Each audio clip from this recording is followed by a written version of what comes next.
There's just something about getting away to the Smoky Mountains. Step out on a hiking trail, zoom across a zip line, splash at water parks, shop till you drop, and say hello to the statue of our hometown hero, Dolly Parton. Discover the thrill of visiting the Smoky Mountains and reconnect with those you love the most in Sevierville, Tennessee. Learn more at visitsevierville.com. That's visit SEVIERVILLE.com.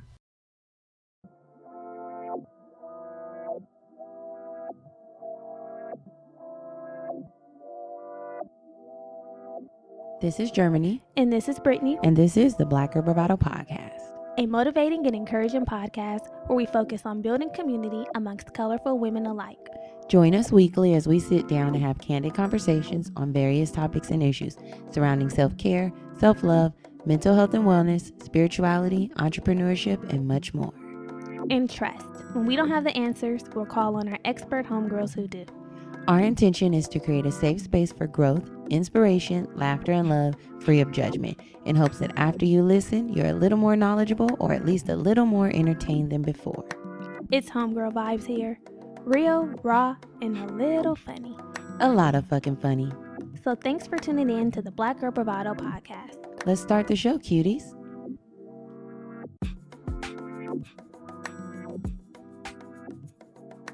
Hey y'all, welcome back. Welcome back, beloveds.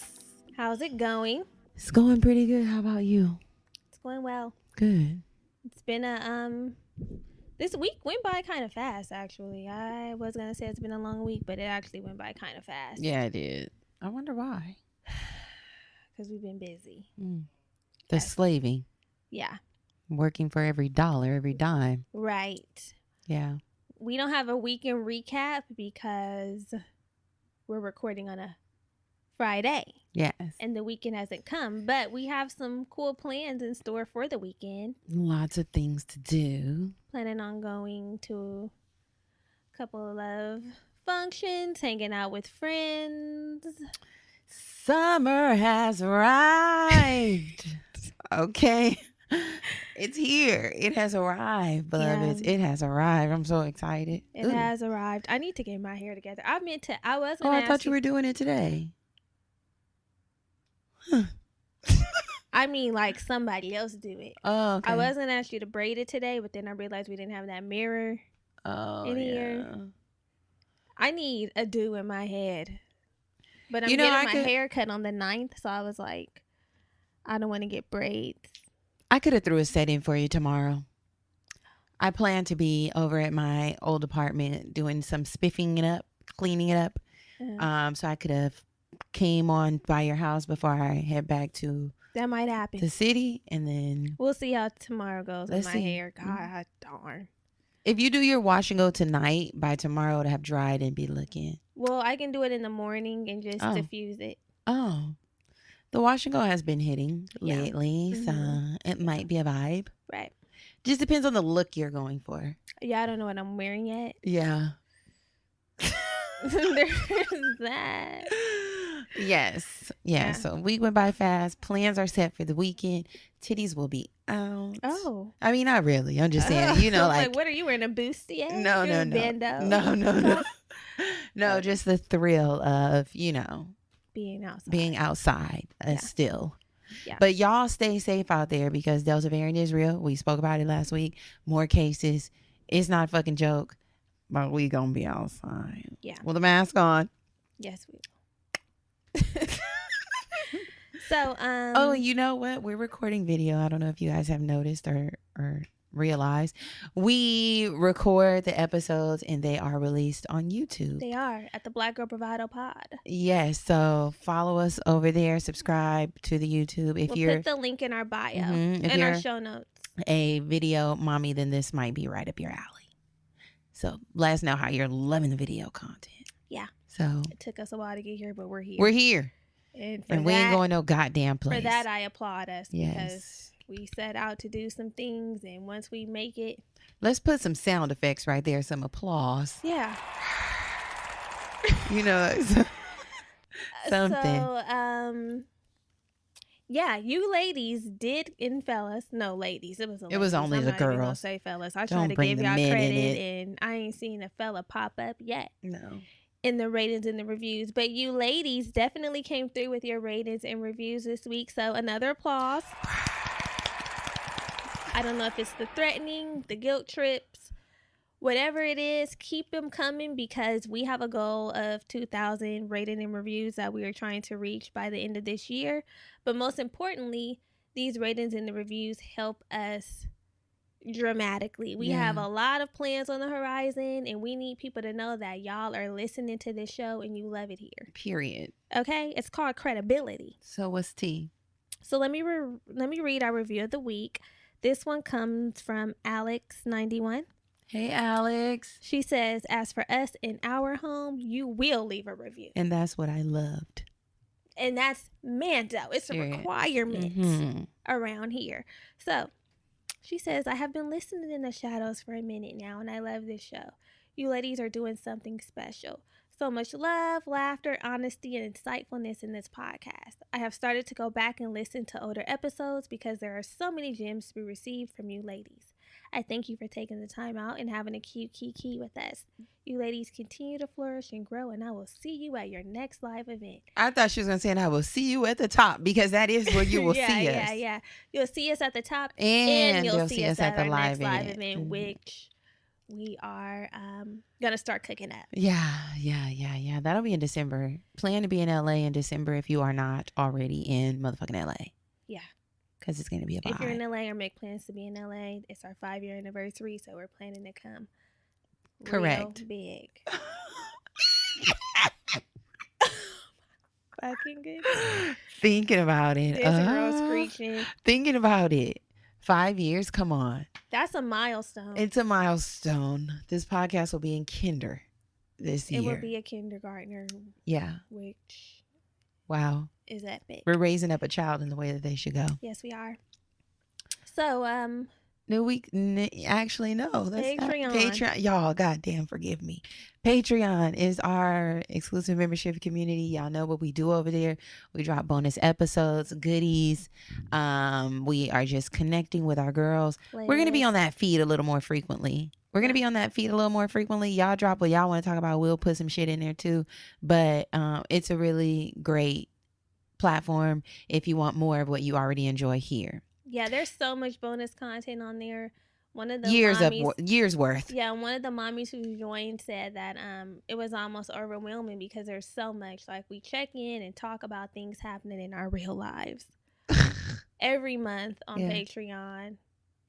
In addition to the bonus episode if you're a bestie. So there's like endless content over there. Yes. And journal prompts. But this week, I guess y'all don't like what we're doing here because you didn't go over there. There were no new patrons. Which is disheartening. Yes. Get your asses over there and tap in. I want to see it. I want to feel it. I want to feel it.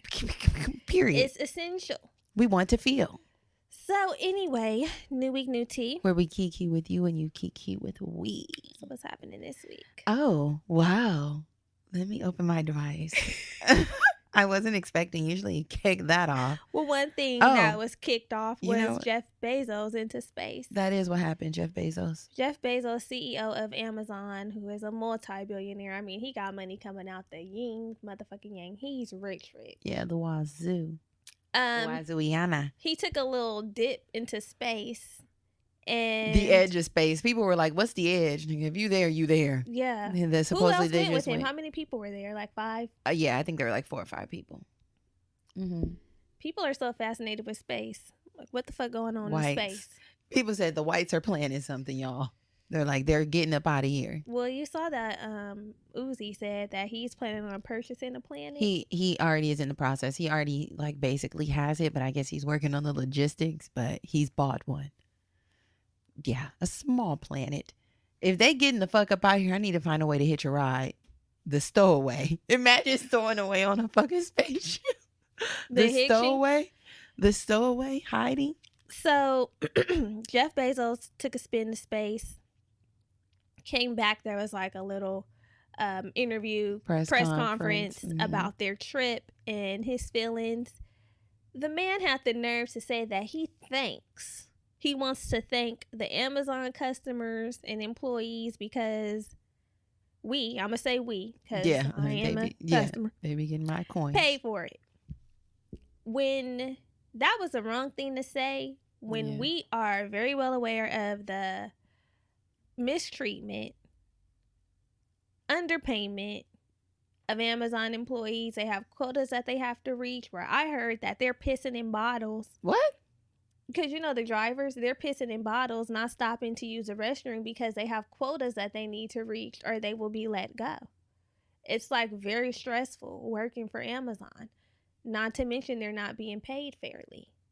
So it's like, Jeff, tap in. Yeah. So then he was getting a lot of backlash. He turns around and decides to do some philanthropic work and donate $100 million to Van Jones and some other white person that I don't know. But we know who Van Jones is. I want to know what moved him to give it to Van. And what's Van going to do with it? It'll be being donated right to my pockets. He said they can do whatever they want to do with the coins. 10% to the Lord, which, okay, the tithe. And then, 100 million. 100. I don't know if I would really tithe the 10. I'm gonna keep it 2 Virgils. Ooh, I gotta keep it 2 Virgils. I don't know if it would get 10. I don't think. 1 mil to one church. I just don't know if I'm not saying that. I'll have to pray on it. I'll have to see what the Lord. Hit my account. I will have to see what God moves me to do. I need the money to hit my account. What He put on my heart to do. Because, I ain't going to get into it with y'all. I'm going to save my opinions to myself about that specific topic. Okay. But 100 mil, if 100 mil hit my account from Jeff Bezos, if I got a Zelle notification saying 100 million just had been transferred into your account. Girl, I would be checking, I'm like, is this supposed to be here? Is it real? Is this supposed to be here? First, I would call Jeff and thank him. Mm-hmm. Well, first I would be thanking the Lord. I would be thanking him and saying, Lord, I seen what you did for others and then you did it for me. And that's why he wants his percent. He's like, so you've seen. I give it and I can take it. We would have a conversation, me and God would. And I'm going to leave everybody out of my motherfucking business. Because he knows my heart. That's who you need to talk to anyway. I'm going to take it up with him. But I would be thanking him for his graciousness and for his goodness and mercies that follow me all my days. And then I would turn around and thank Jeff. Yeah. For being so gracious. And then I'm calling my niggas and we balling out, okay? We love student loans are being paid. If I get 1 million, I'm giving a meal to all of 100 million. 100 million, that's what I meant. Million, and I will gladly receive my. I would be giving all my family members. I will gladly receive my Zelle transfer. Like, 1 and million. This is why you're my best friend. You're a real bad bitch. Got our own money and your money.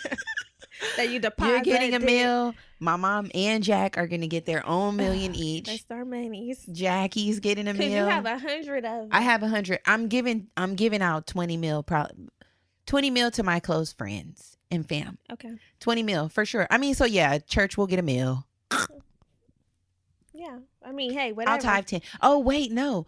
100. 10. That means they gotta get 10 mil. Yeah. I can't call it, child. I don't know. I can't call it. But for sure, I probably would. We be saying all these pens they want to deposit hit. Girl, I'm going to just take you to lunch. No. My people get in their million each. Okay. I'm giving them a meal. Fuck it. Everybody. If I'm in this position, I need everybody on top with me. I don't want nobody complaining about what they don't got. I don't want to be fitting the bill for everybody. Everybody eats. And you do what you want with your meal. And then once I give you that, don't come ask to me for nothing else. I've given you your meal. Period. Because I'm still sitting on 80. Yeah, you decide what you want to do with it because that's not my job. You're getting a meal.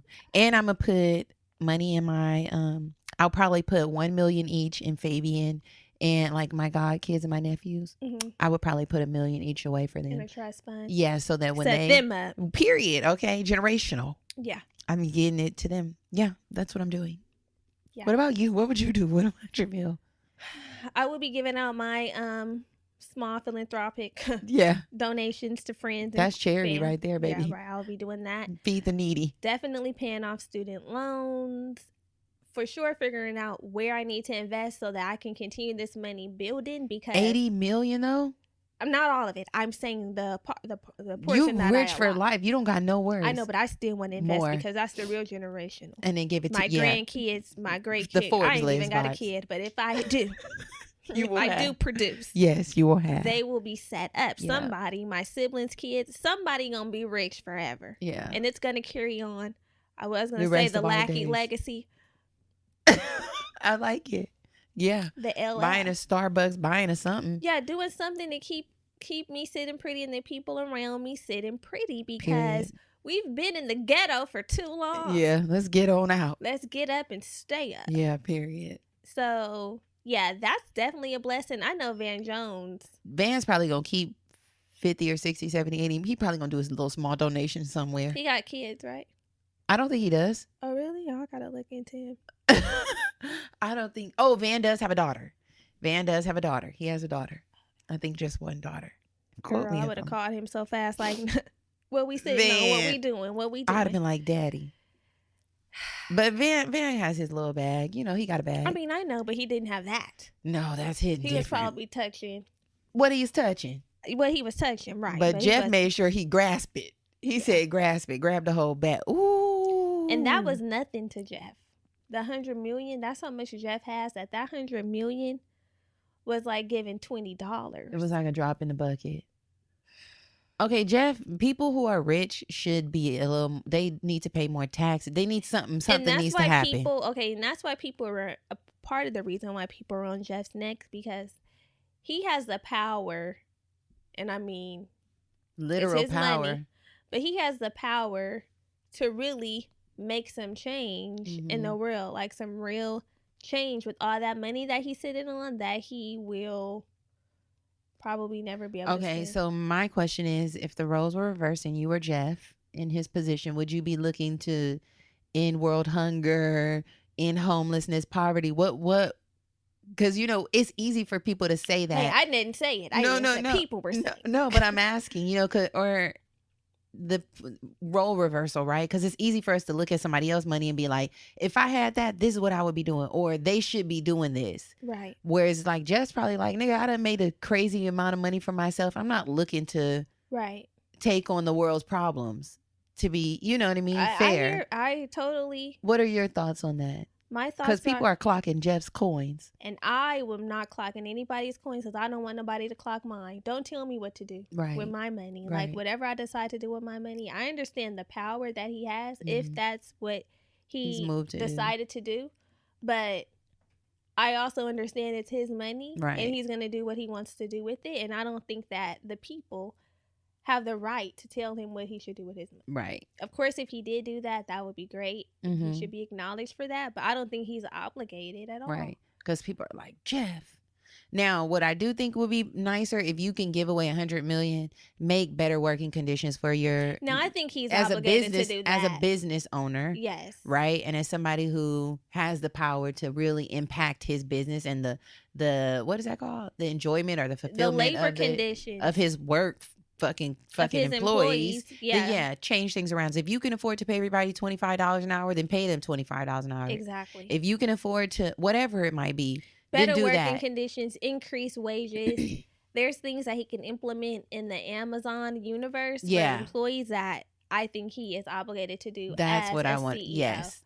Well, did he step down? Is he no longer the CEO? I'm sure he still has ownership. Yeah. That's something we would have to look more into the details. Right. But we know he has a bag and we know he can put in some policy and implement real change within Amazon. I know he could for the world, but we're going to limit it to Amazon for the sake of this conversation. Okay. So something else that has the internet in shambles is Lil Nas X. He stays with having the internet in shambles. That's what he does, though. That's what he does. Yeah, he literally knows how to manipulate the interwebs. Why do people have so much to say about Lil Nas X, though? Well, let me get to that. Okay. So, Lil Nas X released the video for his song Industry Baby. And we know that he came out a couple years back. Yeah, I think like a year or two. And he's been really flaunting his sexuality and embracing it, his femininity, and gallivanting all around the LGBTQIA plus community. Okay, he's been really giving the girls what they need. He's been in every community. He has been. Okay, that one and that. Like with the BET Awards, you know, what song did he do? Oh, he did Montero. The devil knows my name. What is Call Me by My Name. Call Me by My Name. Call Me by Your Name. Where did I get Montero from? Montenegro is the prison that he's in the video. So I mean, he like did the kiss at the end, and you know, the video is like him in jail. If y'all haven't watched it, he's doing what he's doing. He does what he does at this point. Yeah, he trolls people because people are so bothered by his sexuality, him being so open of it and expressive about it. It really gets under people's skin, and he finds a way to flip it and tumble it. He does. He really takes. Let's get deeper up under the skin. You don't like me, I'm going to put on a show. Yeah. And the whole song about him, behind him possibly getting, well, not possibly. The video treatment about him being in jail because he's being sued by Nike for them little demon shoes that he put out. He really flipped that. He made a whole everything. He takes everything. Just like with the Call Me by My Name video, that all stemmed from how people say that gay people are going to go to hell, and so he was in hell in the video. Yeah. So if y'all haven't already watched the video, he knows how to manipulate the internet. He does, and people, they love it. I mean, honestly, it's like people who love it really love it, and people who hate it are like, Argh. And he even put out a disclaimer and was like, the Industry Baby video is not for your kids, because people were pissed that Old Town Road stopped making music for kids. Old Town Road wasn't that just even happened to catch on for with kids, but exactly. He didn't create it with the intent for it to be a children's song. A kids bop. Right. Yeah, he's like, I'm letting y'all know now. He wasn't going to pass up opportunities to get his name up and go perform at them kids' schools. And that's the thing. People will immediately put an expectation on you based on how they perceive you. Old Town Road was such a hit amongst kids and the youngsters that people's parents were like, oh, Lil Nas X is for the kids. Exactly. Child appropriate. And now with the latest songs, he's like, look, I'm just going to put a disclaimer out there. I'm not trying to be a role model. Right. This video is not for your kids. It's very explicit and very sexually suggestive of shit. You see it, you know? Yeah. People are dancing naked. Full on. He's slapping the asses. Yeah. I mean, it's an adult video. So he's like, this is not for your children. He is. Let you know. He is fine. He's getting to his bag. You can tell he's got to it. It's there. The bag is there. It's secured and it's abundant. Yeah. It's visible in his. I love it though. I love seeing him being himself. His aesthetic glow up. I love it too. I have no problem with Lil Nas X doing what Lil Nas X does. It doesn't bother me. And we've never seen a pop artist, rap artist, whatever an artist like this be expressing themselves the way that he is in the music industry. It's very rare. Although we have, I mean, when Lil Ma came out, Young Ma. Why I call her Lil Ma, child. Young Ma, that was kind of like, oh, okay. Some of the things she be saying in her I don't like it. I'm like, girl, take me out. Get it. She was like, you gonna take this dick? I'm like, You mean this clit? What dick is being taken? But then she was like, I got 8-inch in the closet. I'm like, we get it. We're not dumb. So yeah. I know, but it's just like, well, Young Ma, shut up. She talks like she really got a dick attached. I'm like, but I guess she does when it's time. She's doing what she does. To do what she needs to do. Yes. So yeah, that's the tea for this week. We'll move it along. Let's go. So last week's episode. This is my part. This is your finally. Part. So before we get into that, okay, let's just take a brief pause. Before we get into that, we are in the middle of our thriving. We're in the middle of our Thriving Over Surviving series. We also have our statement collection that dropped a couple of weeks ago, where we have some pieces tied directly to this series. We have our statements tea, And we have our Thriving Over Surviving tote. So if merch is your thing, going over to our website, those items are available for you. So more information is down in the show notes. Yes. So last week's episode was episode 200, y'all. Yes. What the fuck? Oh, wow. So this is cute. This is 201. Yeah. So like Brittany mentioned, we're in the middle of our Thriving Over Surviving series. We had a really great conversation with Dr. Joy of Therapy for Black Girls. Yes, ma'am. Which was a very personal conversation. And we essentially talked about mother and father wounds. We chatted about setting boundaries and how to bring up and have hard conversations with our mothers and fathers. So if you haven't already listened, go back, take a gander. Let us know what you think. Dr. Joy is amazing. Brittany's mom loved the episode. She did. A lot of y'all love the episode. So. Yeah, and the topic for sure. And the topic, yeah. Parental wounds are real. And we know that. Yes. Which is why we had to talk about parents. it. Yeah, exactly. So we know the vibes.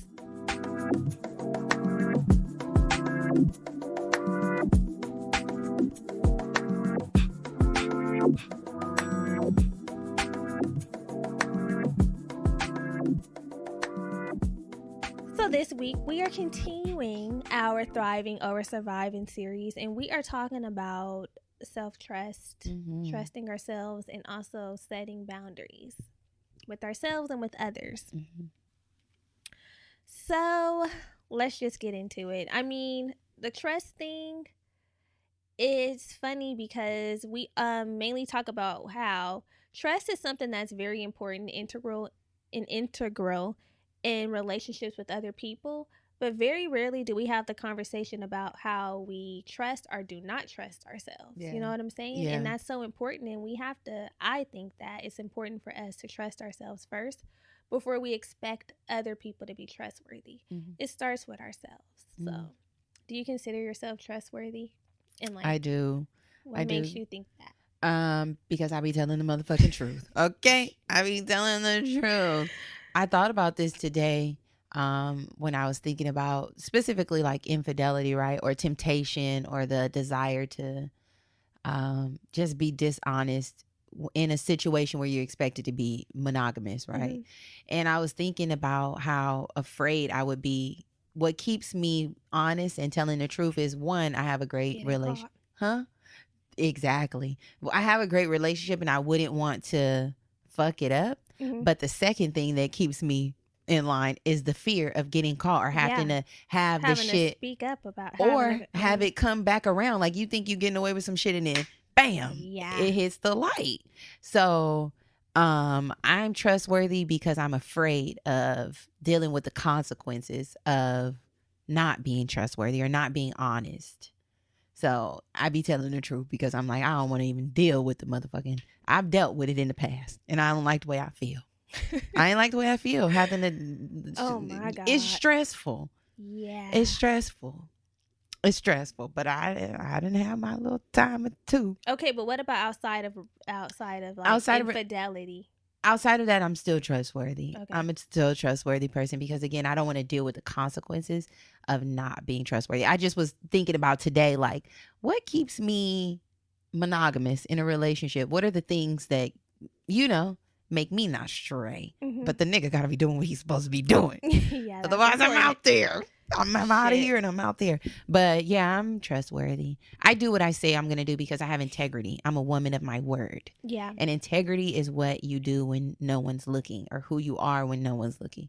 So if I'm honest in your face, then I'm honest behind your back.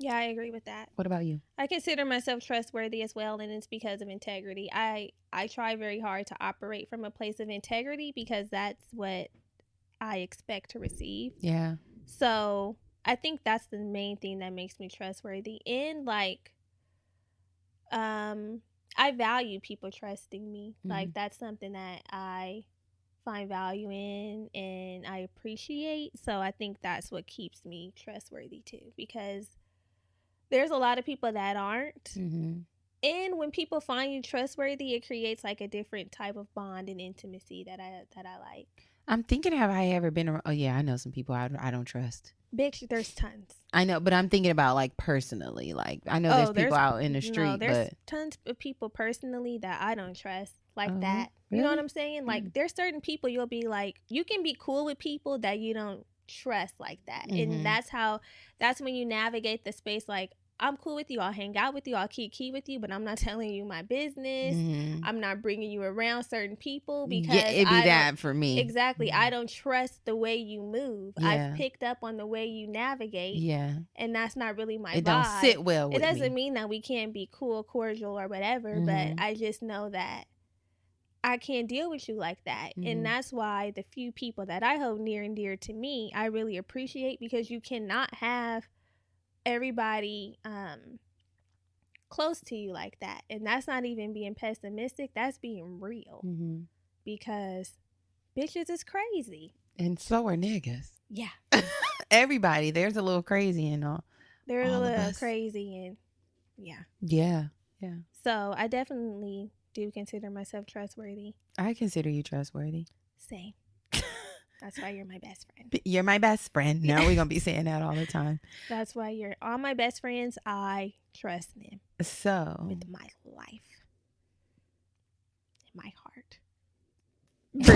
Brittany, stop.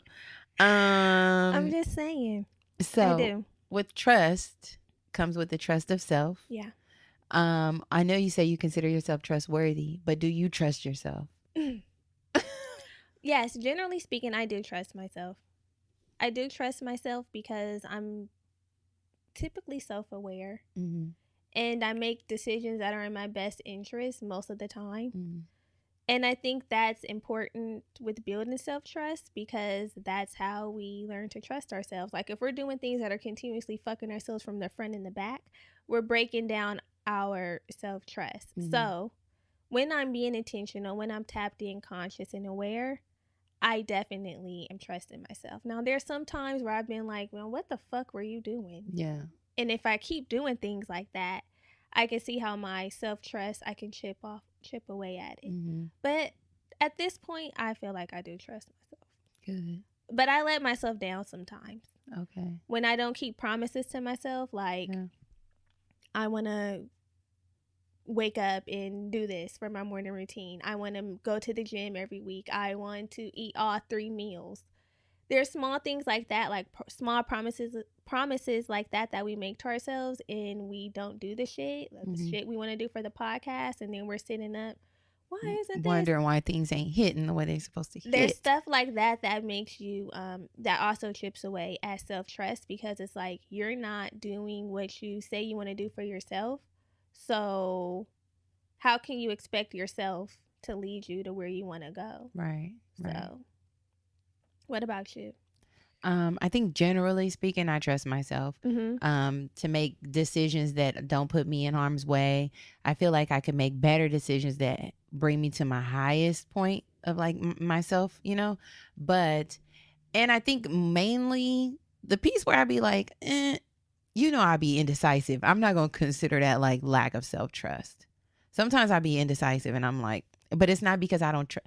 Maybe it is because I don't trust my own decisions. No, huh? Well, how do you feel? Like when you're indecisive, when you're in a moment of indecisiveness, what are the feelings that are going through your mind? Is it like, am I going to make the best decision? Or is there just, there's too many options? Like what? Sometimes it's options, and sometimes it's because I see the good in both, right? Because that's just the way I look at everything. That Libra shit. Exactly. It's that. It's not like, that I don't. Listen. Y'all, last night I had a trouble making a decision about what to order. I said, the burger or the calzone. I could not decide. I'm pretty decisive. You are very decisive. So I don't know if it's my indecisiveness would mean I have like lack of self-trust. What are your thoughts? I mean, I think that there can be instances where that is true. I'm not going to say just because you're indecisive, though, that you don't trust yourself. Yeah. I'm just not decisive. You're not decisive. I'm not decisive, but I do trust myself. So what do you want to do? I know. Okay, well, both, you know, that, even though that's sweet, but then that's, and I'm like, bitch, pick a fucking side, because what I can't do is that. I can't. I always see the good in both options. I mean, and that is, you can see everything. The good and just pick the best. It's so hard. It's so hard. I'm like, we could do that, but then we also could do this. And that's why I can't decide. But generally speaking, I make good decisions for myself. I can trust myself to guide myself through life. And I'm like, bitch, I know I ain't going out sad. Yeah. I mean, there's the little promises that get broken. If you've been a renter, you know it's stressful to find the perfect place. But Zillow Rentals make it easy. They have filters for pretty much everything. So you can find a rental that's big enough for entertaining your friends, but small enough they won't crash all weekend. Find your sweet spot on ZillowRentals.com. Yeah, they get broken. And so I think in order for us to fully trust ourselves or to be better at trusting ourselves and also others, we have to consistently show up for ourselves. Definitely. And I know that that's an area of opportunity for me. I can do better. And it goes in waves. Sometimes I'm showing up on time early and taking names for everybody else who decided to show the fuck up. Right. But there's opportunity for me to more consistently show up for myself. Definitely. I agree. Because if I don't show up, who gonna show up? Who? And I think it also goes back to character. What do you mean? And even integrity. It can speak to all of those things, like just being top tier with your character, being top tier. There's like good, better, best. Right. You know, so it's like I'm kind of at the I would even say better. Mm-hmm. I'm pretty much like better. But to get to best would mean like doing what you say you're gonna do. Like, right, if you have that same character with other people, right? If you say you're going to show up, you're going to show up. Making sure that you do that for yourself. Exactly. So to be that at the best would be like, nigga, I'm at the gym. I'm doing this. If I say I'm going to do it, I'm going to do it. No matter if it's for you or for me, but definitely for me, which I think would even be like, would outweigh the two. Like, I'm not showing up for you and I don't show up for me. Right. That's really like a slap in the face. We need to be showing up for ourselves first. And I think we need to figure out how to find the value in showing up for ourselves, because we find value in showing up for other people because we don't want to let them down. And we get that external validation. Us wrong. Right. It's external. So which ways can we find that same drive for ourselves? Yeah. So that we show up for ourselves, because it's easy to be like, I ain't getting up and going to the gym right now. Right. It's easy to keep putting things off to the side and not showing up consistently for ourselves because we don't have anybody who's holding us responsible to that standard or that expectation. But we have to be the standard. And it's honestly, our self-trust is an example or a reflection of our self-love. We're taking it down. You know, it is. It is, because if you really kept your word to yourself, that's the way you show yourself love, you know? And if you're willing to go the extra mile for everybody else, you got to be willing to love yourself enough to go the extra mile for yourself. The two go hand in hand. They do. It's damn near like synonymous. You know, trusting yourself is loving yourself. Loving yourself is trusting yourself. You can't really do one without the other. If you're going to say you're going to do something, you stick to your word and you do it because you love yourself more than you love anybody or anything else. Right. First. Period. And that's important. And then when I think about why we trust other people and why people trust us and we trust other people because we're consistent. We're reliable. Yeah. We put boundaries in place that people know how to navigate. Yeah. So those and things. Respect. It's in respect. So we need to like just put that thing down, flip it, and reverse it. Yeah. Put it down. Dang, we haven't sung in a long time. I know. Bitches' voices were out. But they're back. Let me work it. Put my game down. Reverse it. You took my stride, but you didn't take my pride. Now that's going on the next tote. Pride, whatever. Stride and pride. Yes. What's up? So boundaries, beloved. That's what you're talking about. Boundaries. People understand how to navigate our motherfucking boundaries because they will not be imposed upon. Speaking of boundaries, yeah, is it easy for you to set boundaries, both personally and with other people? How do you feel on a scale of 1 to 10 when it comes to boundary setting? An 8. An 8? Yeah. I feel pretty good about the boundaries that I set. I don't let people take advantage of me. I require respect from people, you ain't gonna be acting like I'm no little bitch. Okay. I mean, that's how the little bitch. Yeah. You ain't gonna little bro me, you know? Not being funny, but I have a real thing about respect. I really do. And once I feel disrespected, then it's like a dub, you know? I've had a hard time with boundaries in the past in relationships because we know matters of the heart are a little different. Right. But for the most part, my boundaries are firm. I would think that I've put out the requirement and the expectation that you have to respect me in these ways. And if you don't, then I respond in these ways. So I think so. And even my personal boundaries. Wait, when you say personal boundaries, what exactly do you mean? Like boundaries that we set for ourselves. For ourselves, yeah. So those could look like. Yeah, explain.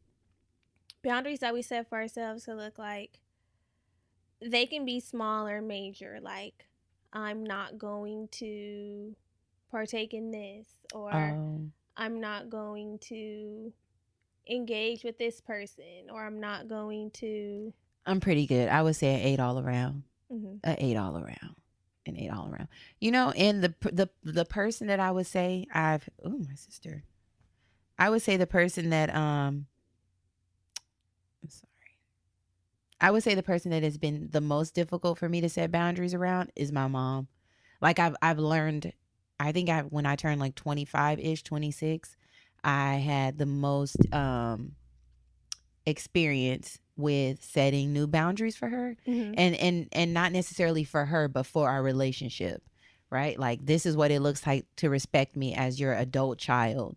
Because you can't really say anything. And I've talked about this on the pod before, but, you know, you can't really say anything to me. You can't really definitely talk about my relationship the way you think you can. So that was the most challenging part for me, because I feel like for the most part, I'm very firm and I could be a little rigid on the outside with people who don't know me. If you like up close to me, then I'm just squishy. But if you are on the outside, I could seem a little hard, like, I can't really read her. I don't really know, you know, when it's not a social setting. Then I'm like, hey, but my mom was probably the relationship I had with my mom was probably the most difficult for me to like establish new boundaries around, because it's hard, you know, and it hurts sometimes to be like, because in the process of establishing the boundary sometimes comes with a little pain or like a little tension. Yeah, especially from the other person, because they're like, well, wait a second, what is this? And it's hard for it was really difficult for me. Like, we didn't speak for a little while, and the relationship was like it had a little hiccup where I'm like, damn, you know, but this is where we are. And I think that helped us help establish the new boundaries. And I think more recently, within the last like 2 or 3 years, I've had to establish new boundaries around my friendships. So much so that there's been distance between me and one of my closest friends. Yeah. Because I can't be letting people do me wrong. Once I realized it, I said, oh, bitch, you're doing me wrong. You're doing me wrong. You're doing me wrong. You're doing me wrong. And that's been very hard. Yeah, setting boundaries with parents is hard, because it's like the relationship is one way for so long, and then when you become an adult, it's like a dramatic shift, and it can be hard to figure out how to navigate that space. And the parent, it's like the roles kind of, I don't want to say they're reversed, but it's like we become equals to we do to some degree, and that's hard for the parent to accept sometimes. Not all the time. Sometimes parents just get right into the groove of it and understand that you're no longer a child, but a lot of the times I think those are white parents. Yeah, there's some black people that are healthy. The white parents. They never had control.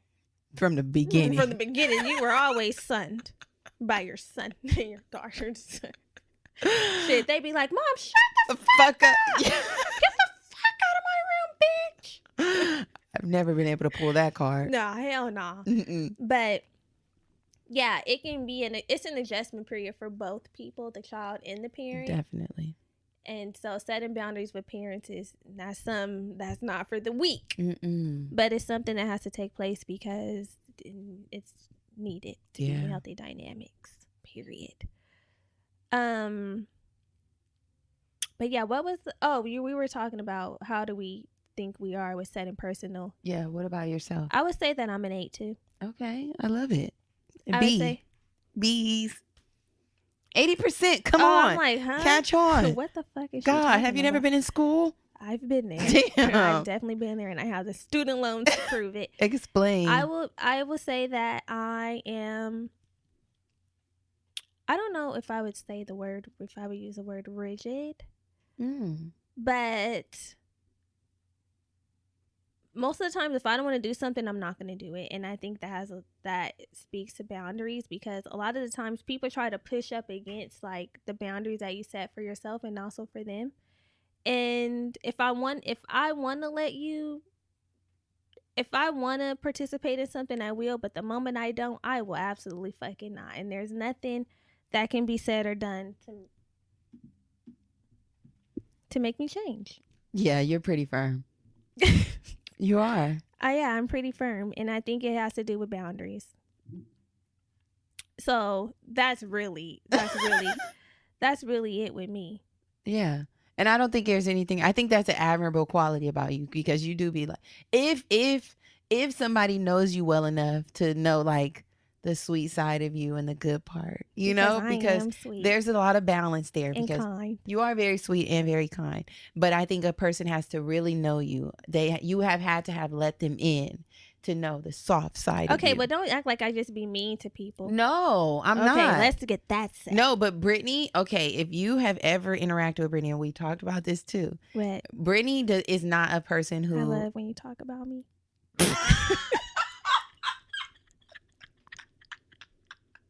You're so fucking sick. Brittany is not the kind of person who will allow a lot of fluff inside. I can't. I'm not fluffy. She's not at all. I'm not fluffy at all.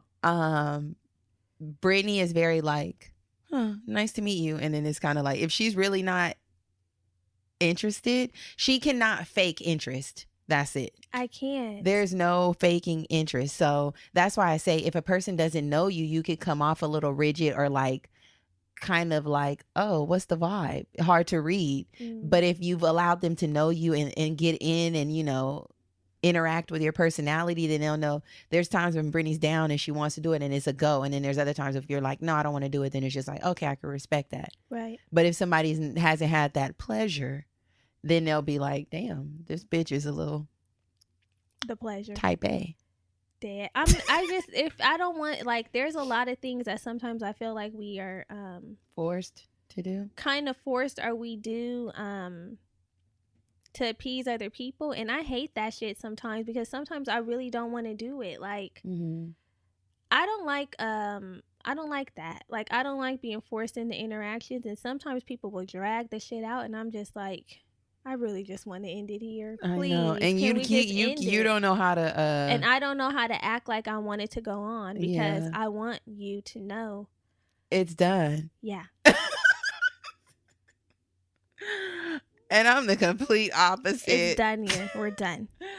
I'll be like, I cannot let people... it's really hard for me to hurt people's feelings. And it's not my intention to hurt people's feelings, but... And I don't think that's what you're doing. I don't think that's what you're doing. I'm saying that's what it would feel like for me to do it. You would think that you're hurting their feelings. I would. By continuing on. We'll give an example, a real life example. So, like, sometimes when you're in conversation with people, and everybody has different conversation styles. Like, some people are very straight to the point. I'm very straight to the point that sometimes I saw a tweet today talking about small talk, and that's not her vibe. And somebody was like, sometimes I forget to say hi or how you doing. You know how you start the conversation off. I'll say hi, but I really just be wanting to get straight to my point. You know what I'm saying? Like, hey, I'm hitting you up because. Yeah. And that's just how I am. Like, I'm gonna come straight. I'm not trying to be rude or anything. It's just that I'm saving you and me from the fluff by just saying, like, here's the vibe, da-da-da-da-da, what's good, and whatever. But even in some other instances, people, like, will go, you supposed to be talking about one thing, and I'm not talking about these are people that I, like, engage with. And there's also room for this to happen. Anyway, what the fuck am I saying? Sometimes people will just go off on a damn tangent and you will be talking forever. And it's usually a lot of the times about something that you may not be interested in for a person like me. I know there's some people who love to talk, so they probably don't care. They're probably here for it. Like, yes, talk, let's keep it going. But for me, I have like a battery that dies and I'm like, I don't want to keep it going. So instead of continuing to engage in the conversation like you normally do, like asking questions, like, you know, the back and forth, I'll just be like, okay, yeah, yeah. Or if it's like multiple people in the conversation, then I'll remove myself and I'll let them continue. I could tell when Brittany's battery dies. I said, oh, the bitch is dead.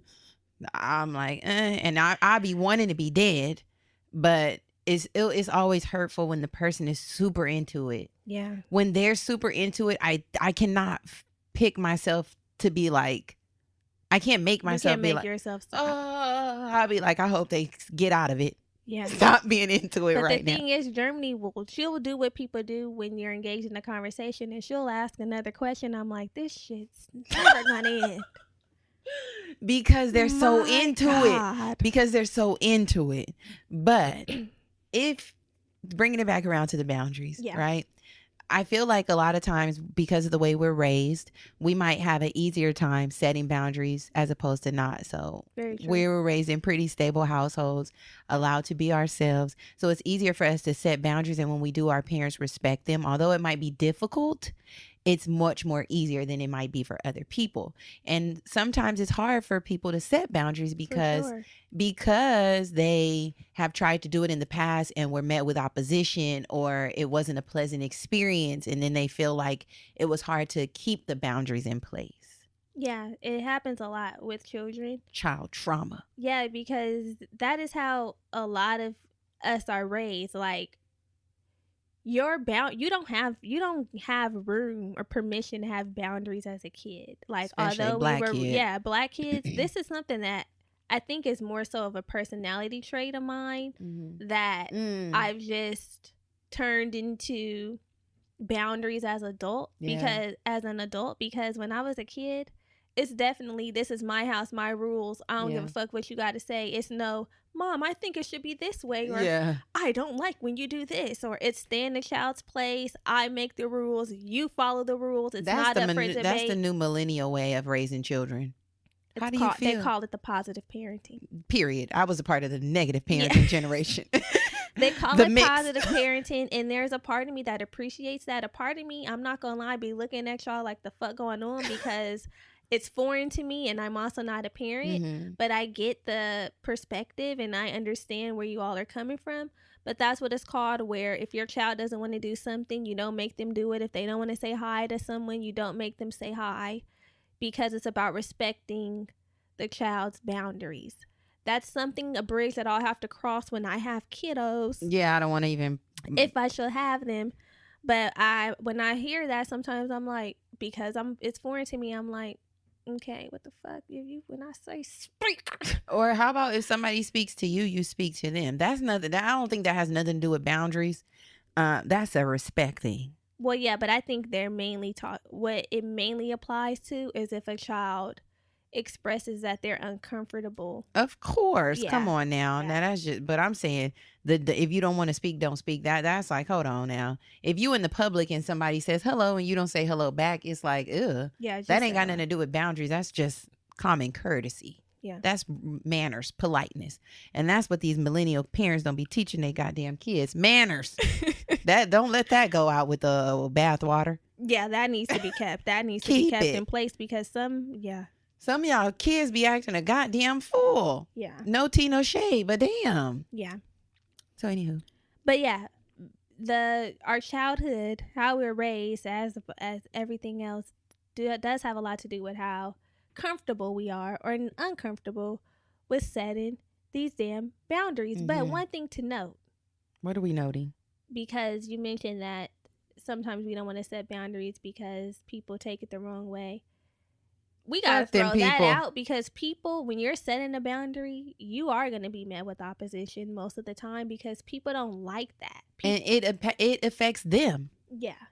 it benefits you, affects them. When you set boundaries with people who didn't once have a boundary with you, it's like, what? You putting me in my place? Yeah. You're putting walls around yourself that and I cannot cross. Push against that motherfucker. Dead. Against that motherfucker. They will push against it until it's like, am I tripping? Am I crazy? Like, what's going on? And you have to just be like, no. This is a boundary that I set. Period. You're going to abide by it. And that's that on that. Because why am I going back and forth with you with something that I set for myself? It wasn't a question. It was a statement. It was a statement. It's done. The one and done, baby. Jesus Christ. Yes. So we're doing that. And there's ways that you can tell what type of boundaries you need to set. Yes. Because sometimes we're not aware of what boundaries we need to set. Boundaries is a hot word, but we need to tailor the ones that we set for ourselves. So you can think of a few things that we'll list out. What makes me feel safe? So if someone is exposing you to behavior that triggers you, brings up things that just don't make you feel good, make you feel unsafe, it is normal and acceptable for you to set boundaries with this. Like, I don't like this. And we know when we feel unsafe, right? Yeah. We know when things make us feel uneasy. And we know when we need to put something in place to make sure we don't feel that way. Yeah. When people disrespect us, mistreat us, or just it doesn't even have to be deep sometimes. Sometimes it's just like, I don't like the way I felt. I don't like the way I felt when you did that. I don't like the way I felt when you talked to me in that tone. That'd be it for me. Like, I don't like that. I don't like when you come at me like that. Yeah, the tone needs to be a shift in tone. A shift, because I feel disrespected. So that I can always goes back to disrespect. Because you know what? The smallest things like tone can unconsciously make us change the way we communicate with the people. And then next thing you know, you're realizing, I don't even want to talk to you. Yeah, I need a break. Right. I'd be needing a break. Something else you can consider fix it is what makes me angry, right? So we have to remember that we're in control of our own emotions. Nobody else. When we allow people to be in control, it's just because of that reason. We allowed it. We released our own power so that they can do what the fuck they want to do. Yeah. So we have to be conscious of people who make us angry, who bring out the worst in us, who make us want to fight, okay, and slap a bitch. And be willing to discuss that with the people who are around you, especially if it's like people who are close to you who are making you angry, people that you are in relationship with. You got to tell them, like, this is what you do that makes me not feel well. It enrages me. That's key. Healthy communication. Communication, like Dr. Joy said. If you have an expectation, you have to communicate the expectation, because a lot of times we're expecting things and we haven't even laid out what it is we want from the other person. I know. Is it easy for you to bring up difficult topics with people? Not like always. Difficult conversations. Because that's what they be. Difficult conversations. We have to crack them open. Sometimes it's not always easy. Sometimes it is, and sometimes it isn't. If it's something where I'm trying to think for the most part, yeah, I just have to think about how I have to build up the courage to say my approach. I'm like, how should I bring this up? Yeah. But for the most part, I can do it. It's probably like a 7 or 8 out of 10. I feel good with my communication style and my ability to do it. But sometimes I get so anxious about actually having to do it that I'm like, oh. What part makes you anxious? The response is one, what they're going to say back, how they're going to feel, how they might perceive me. Those are the main things, which I have to stop caring about how people are going to perceive me or how other people are going to feel. Definitely. That's something that I'm working on. A lot of times when I want to talk about, like, okay, tough conversations for me, y'all, is being like, I wonder when he wants to get married. That's one of them. You know, that's hard. That's hard, but that's damn near needs to be like breathing. I know, but it don't be like breath for me. It can be, though. I'd be like, it can be like breath. You make it more deep than it needs to be. Okay, well, read me then. You do, because read a bitch then. We're on page 2. My book is open. We're on page 2. Go for it. Honestly, all it is just a conversation. Like, it's not setting anything in stone. It's just expressing how you feel about the topic, which is important Because if you don't say shit, nobody will know how you feel, and it's important for the other person to know how you feel. We need it's those the expectations. See, we need those tools. If I expect something, I have to communicate my expectations so that I give the person an opportunity to do what I expect or to not do it. Exactly. Or to know what's expected. Exactly. As opposed to being like, it's a free fall. Okay, I have the courage now. Yeah. That's it. We've only had this conversation 20 times. It does not matter. It does not matter. Every time we talk about it, I get a little empowered. more. Exactly. I get a little more power. Same. I take it back. Yeah. But yeah, for the most part, I feel like an 8 out of 10. It just be shit where I'm like, how are they going to perceive me? Yeah. What about you? I feel like I'm good at having difficult conversations, and I feel like I'm getting better. Mm-hmm. Because, you know what? Just like I said, I can't hide my desire to want to be out of conversations. I can't hide when I'm bothered. Like, it eats up at me. I can't be acting like, oh, hey. Yeah. It's something that's like burning, even if it's not something that's hella deep. If it's just something that I really need to know the answer to. You're asking question. Okay. I gotta ask. And I'm not to say I don't have the feelings of like anxiousness and like wondering how people are gonna respond, because that's human, and fuck, who knows how the person is gonna respond, and you consider that. But for the most part, I do have the difficult conversations, and it's easier to have difficult conversations with people that are mature and receptive. Yeah, because definitely. if you know you're going to be met with some backlash or some drama, that can make you not want to have the conversations either. So it's definitely easier when you're having conversations with people that you know have their fucking head on straight for the most part. They're receptive. They're listening, willing to converse about it. Yeah. And I'm gonna backpedal a little bit when we're talking about figuring out what makes you angry as a way to set the boundaries. Sometimes you got to just remove yourself completely from these people. Maybe that is the boundary. One approach would be talking to the people around you and saying, this is what you do that triggers me and makes me angry. The next approach, or the other approach, would be completely realizing these are not people I want to be around. Yeah, I can't negotiate with you. Yeah, I'm not going back and forth. I'm not about to argue with you. So yeah. Yes. Another way to figure out what boundaries you may need to set are figuring out what makes you sad. We have a tear in the eye. Yeah, and nobody wants to be fucking sad. That sound like oh yeah, oh yeah, oh yeah. Who they want? Chopper style, chopper style. I haven't shaken my ass yet, and I hope I'm shaking it soon. You know, when that song came out, we started singing Chopper style for Jopper style, Jopper style. We let her remix the song. They want Jop. Sorry, y'all. Okay, so when we're talking about sadness, it is okay for you to ask people who are in your life to be considerate of your feelings. Yeah. Okay, and ask them to, and expect them to respect them. Like, there are things that make us sad, and not that people are intentionally trying to make us sad, although there are some people who are just mean and evil and just not good people. But for the most part, people are not, that we have in close quarters, are not intentionally trying to make us sad. So we need to communicate these things to them. When you don't text me or you don't call me, like, it makes me a little sad. It makes me feel like you don't care. When you do this, it makes me feel sad because it makes me feel like this. Like, just communicate those things. And when you bring it like that, when you present it like that, I think people would be more receptive and be like, I definitely don't want to make you sad. If my behaviors are making you sad, I can adjust them if they're reasonable. Yeah.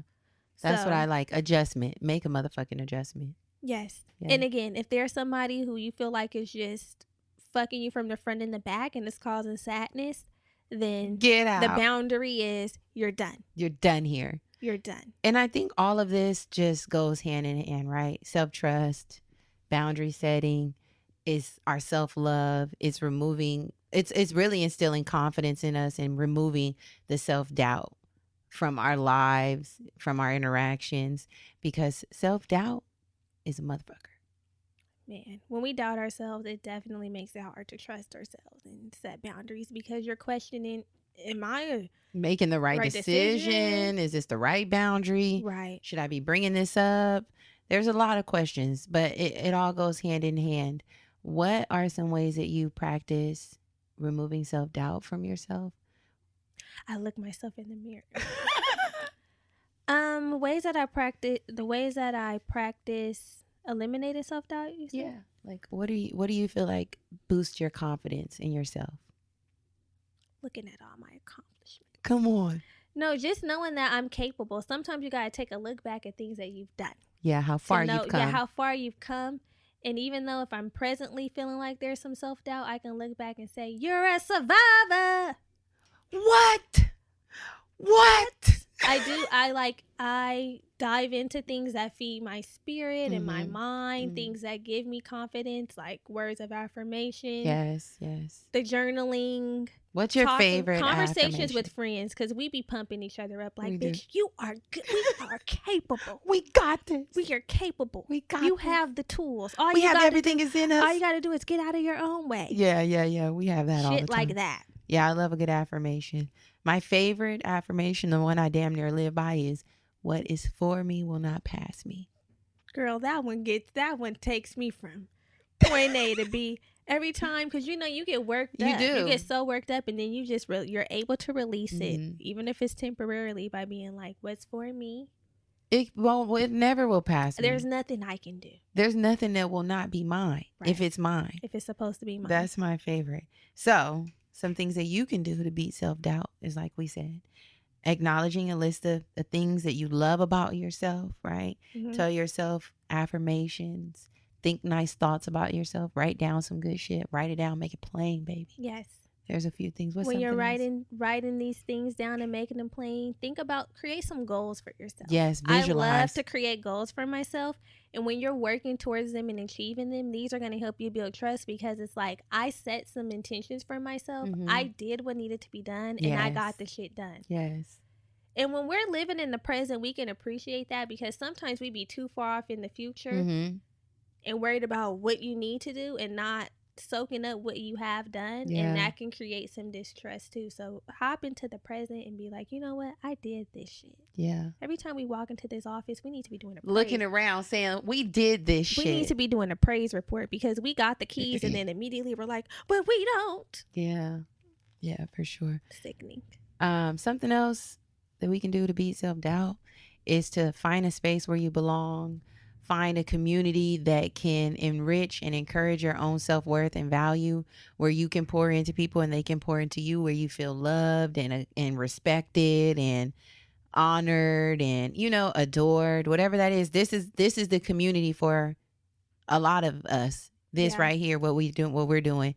So find that where you can have people, like you mentioned, we always are hyping each other up, where you can do that for somebody, where they can do that for you. That's super important. It is. A safe space, beloveds. That's here.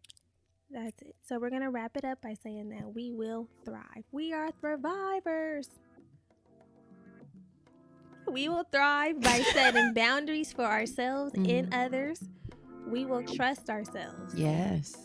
Gain more self-trust, and we will rise. And we will love ourselves. Yes, we will love ourselves and stop doubting ourselves. Love y'all. Love y'all. We're going to end it on that note. Yeah, a little titty shake. And we will chat with you all next week. Dun, Bye. dun, dun, dun, dun. Bye, y'all. Love you.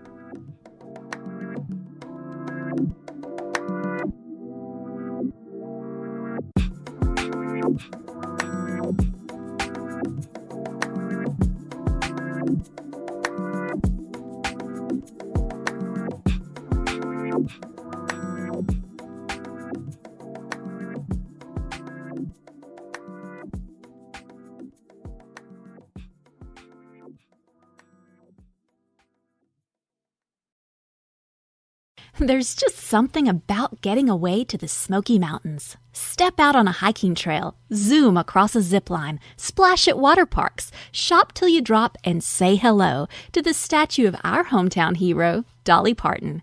Discover the thrill of visiting the Smoky Mountains and reconnect with those you love the most in Sevierville, Tennessee. Learn more at visitsevierville.com. That's visit SEVIERVILLE.com. If you've been a renter, you know it's stressful to find the perfect place. But Zillow Rentals make it easy. They have filters for pretty much everything, so you can find a rental that's big enough for entertaining your friends, but small enough they won't crash all weekend. Find your sweet spot on ZillowRentals.com.